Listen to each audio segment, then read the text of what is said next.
Senhor, nós te damos graças em nome do Senhor Jesus, pelo dom da vida eterna que o Senhor nos concede. Nós te damos graças, Senhor Deus, pelo teu amor que está sobre nós. Nós te damos graças pela tua presença perceptível em nosso meio. Nós te damos graças pelos nossos irmãos e irmãs que aqui estão, Senhor Deus, para nos alegrarmos juntos, ó Pai, e celebrarmos o teu nome, celebrarmos, ó Pai,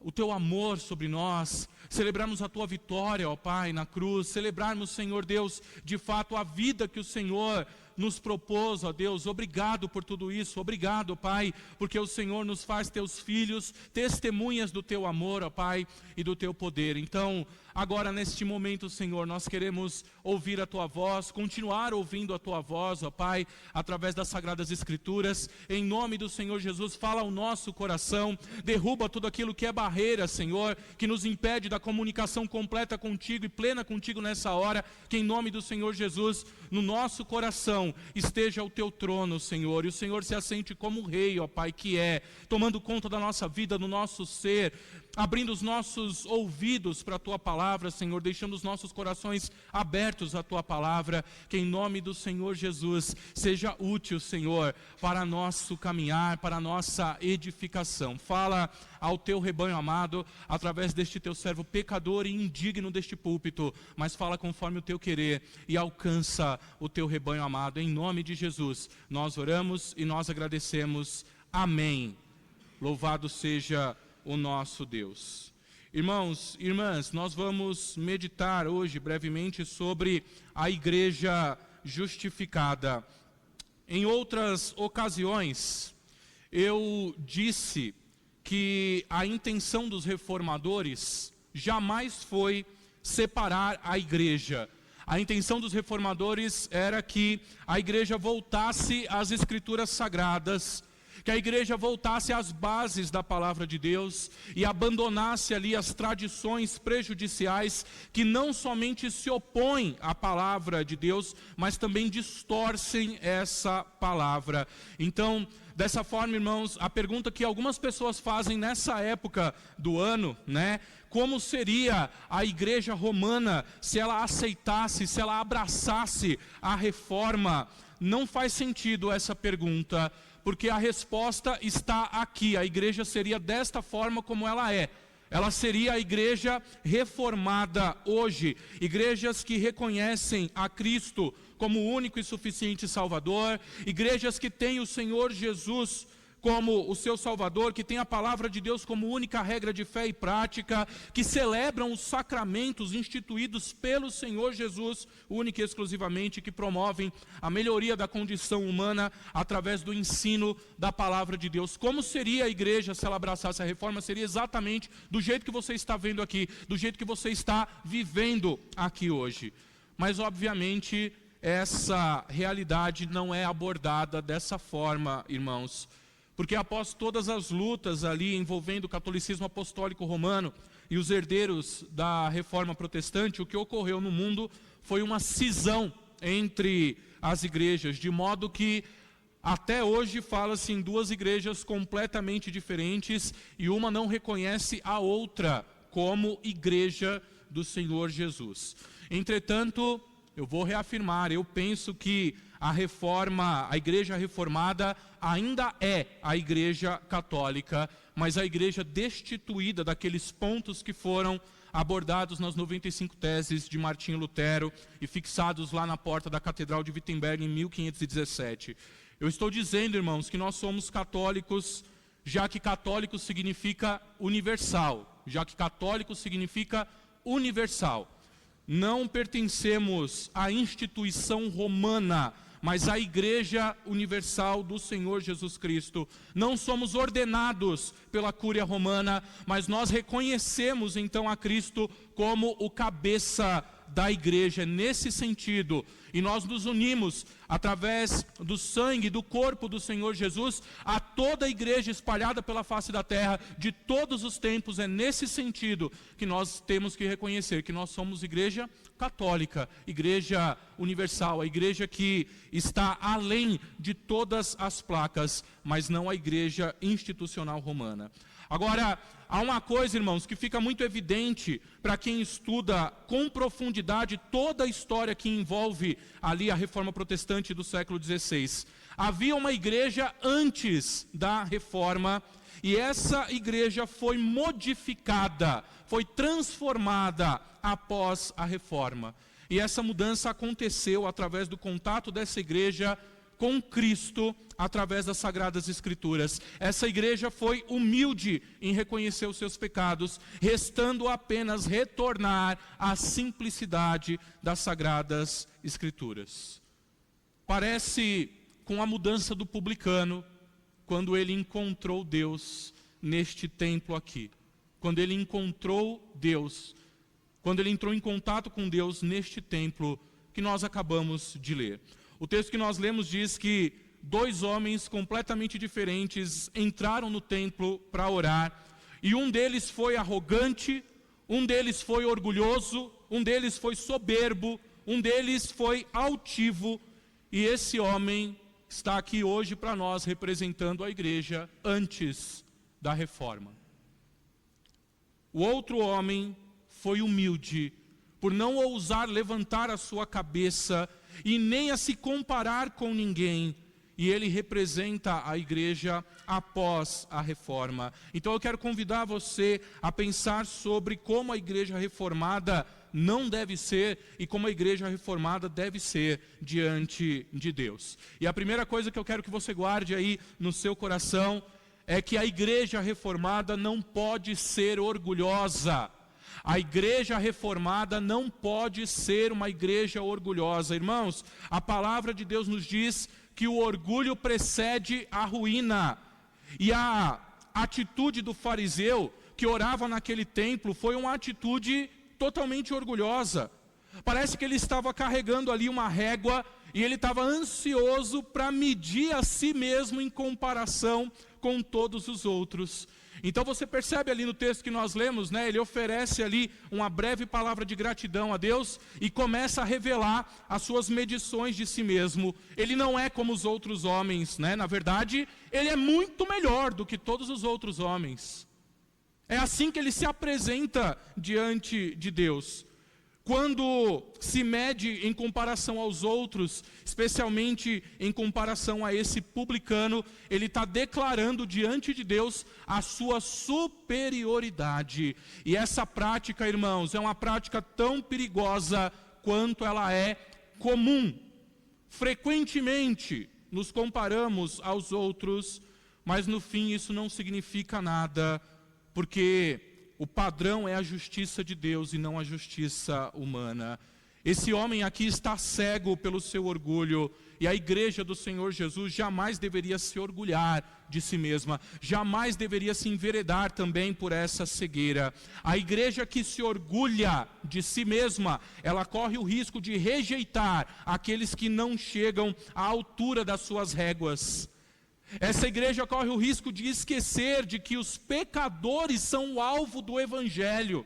São eles que devem ser alcançados. E dessa forma, essa igreja orgulhosa, ela pode agir como os fariseus, que não entram no reino dos céus e não permite que os outros entrem também no reino dos céus, simplesmente porque afastam essas pessoas do contato com Deus. Essa igreja orgulhosa, ela tende a classificar as pessoas de forma depreciativa, de modo que elas não alcancem ali o status adequado para terem a honra de serem seus membros, de participarem do corpo de Cristo.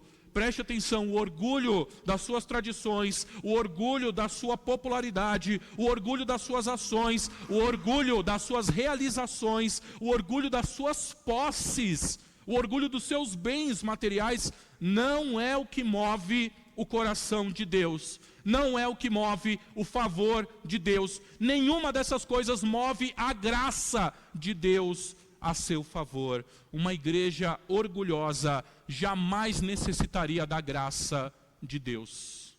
Perceba isso. A atitude desse fariseu é uma atitude orgulhosa, portanto ele não depende da graça de Deus. Não reconhece a graça de Deus. Ele reconhece os seus próprios feitos. Ele reconhece a sua própria vida como exemplo. Ele não necessita do favor de Deus. E a igreja orgulhosa também não necessita da graça de Deus. O orgulho infla, o orgulho preenche todo aquele espaço.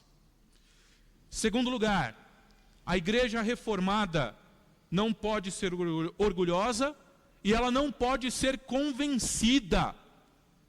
A igreja reformada não pode ser convencida. A igreja convencida das suas obras talvez não seja convertida em seu coração.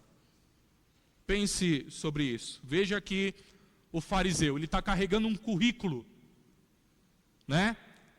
Percebeu como ele recita tudo o que ele tem feito? Olha lá o verso 12 do texto que nós lemos. Olha ali ele falando: jejuo 2 vezes por semana, dou o dízimo de tudo o que ganho. Ele começa a colocar o seu currículo, começa a colocar as suas credenciais diante de Deus. Ele está se gabando do que ele faz. Ele está ali se exaltando pelo que ele faz. Ele está, como Jesus disse, confiando em si mesmo de que ele é justo. Não é impressionante, irmãos, o que esse homem está fazendo aqui? Ele está se gabando de si mesmo dentro do templo, diante de Deus, em oração. Os irmãos sabem aqui que este momento, essa parábola aqui, fala sobre a oração. É o momento que nós deveríamos nos achegar humildemente diante de Deus. Esse homem chega diante de Deus e começa a colocar o seu currículo, começa a colocar os seus feitos, começa a se exaltar. Ele está recitando o seu currículo para Deus como se Deus fosse se impressionar com tudo aquilo que ele está falando de si mesmo. Presta atenção nisso, porque no fim parece que é mais provável que ele esteja falando consigo mesmo do que com Deus. E se diante de Deus nos gabamos de nós, ao invés de confessarmos os nossos pecados a Ele, nós estamos em uma posição muito perigosa. A igreja convencida em sua atitude orgulhosa, recita todos os seus feitos como se eles fossem uma comprovação de sua superioridade, de sua eficácia, de seu poder, de seu alcance. E, irmãos, isso não promove comunhão, muito pelo contrário, isso desperta rivalidade.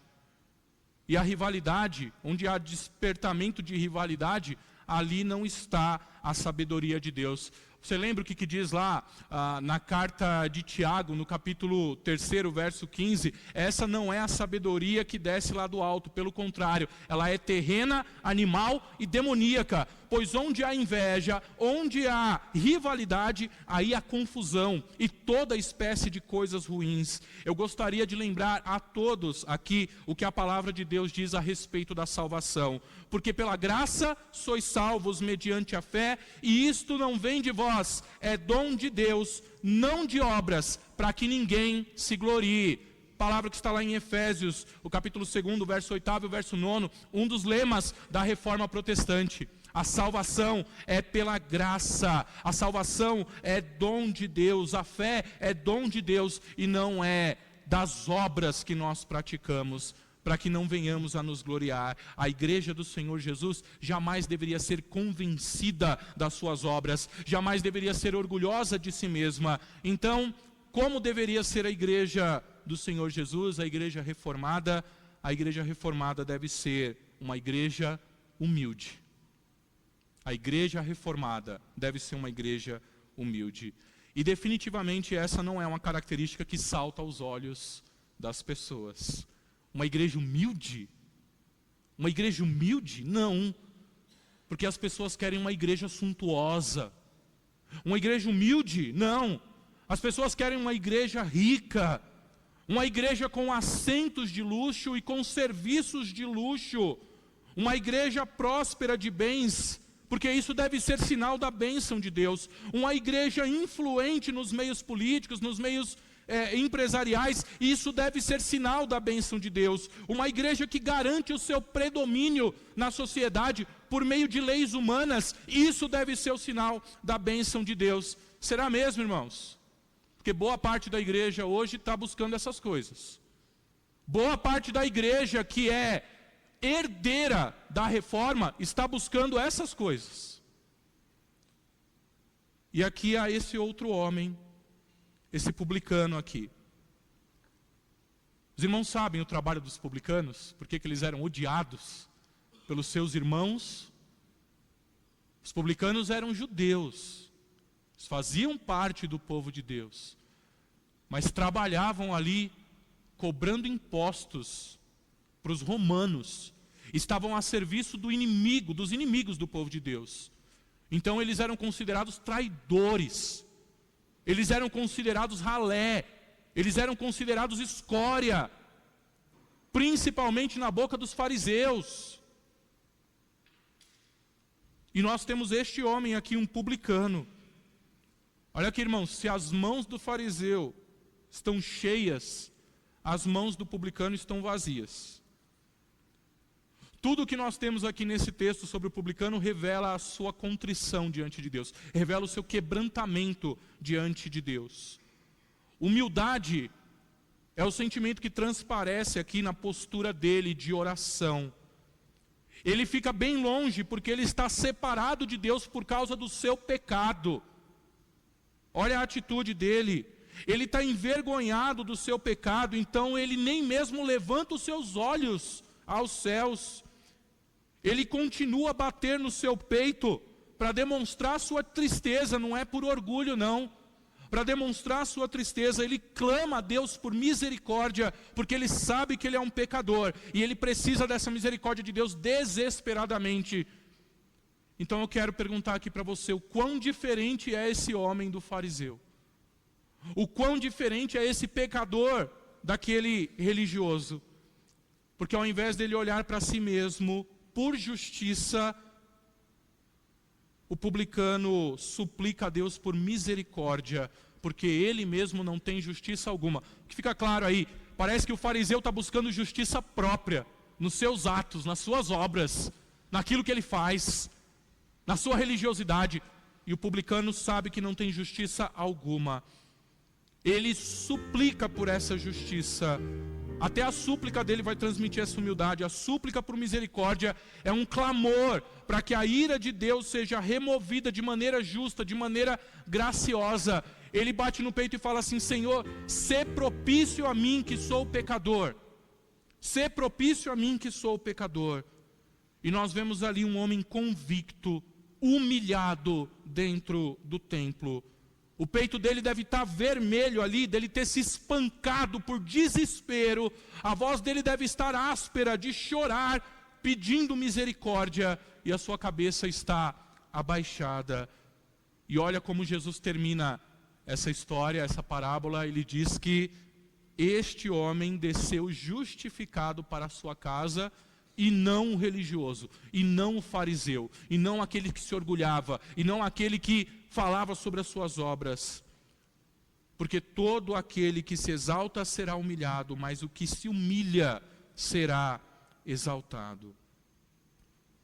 Irmãos e irmãs, a igreja reformada deve ser uma igreja humilde, uma igreja que reconhece os seus pecados, uma igreja que reconhece as suas falhas, uma igreja disposta a mudar, uma igreja disposta a ser reformada, uma igreja pronta para seguir a voz do bom pastor em seus caminhos, e não seguir os próprios caminhos ali do coração humano. Uma igreja disposta a acolher o pecador e com paciência instruir o pecador nos caminhos de Deus, ter ele como alvo, ter ele como um foco. Uma igreja que se compadece, uma igreja que reconhece que se não fosse Jesus, ela jamais seria sequer uma igreja.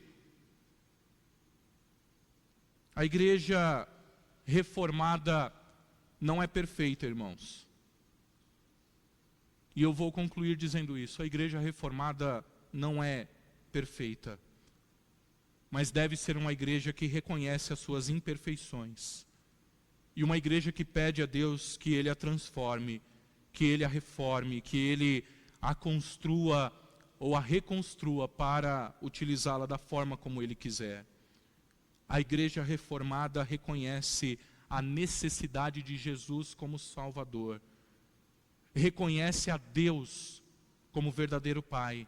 Reconhece o Espírito Santo como Consolador e aquele que concede o maior poder que é derramado sobre a igreja, que é o poder de testemunhar do nome do Senhor Jesus. Somente dessa forma a igreja reformada poderá descer para casa justificada. Não como uma igreja altiva, não como uma igreja orgulhosa, não como uma igreja convencida, mas como uma igreja que humildemente reconhece o Senhor Jesus como o cabeça, como o verdadeiro líder, não pelas suas obras, não pelo orgulho da igreja, mas pela graça de Deus e pela fé em Cristo Jesus. Que nós sejamos essa igreja, irmãos, a igreja humilde, a igreja que vai descer para casa hoje justificada pela graça de Deus, pela fé em Cristo Jesus, no amor de Deus, o nosso Pai. Em nome do Senhor Jesus, recebe essa palavra.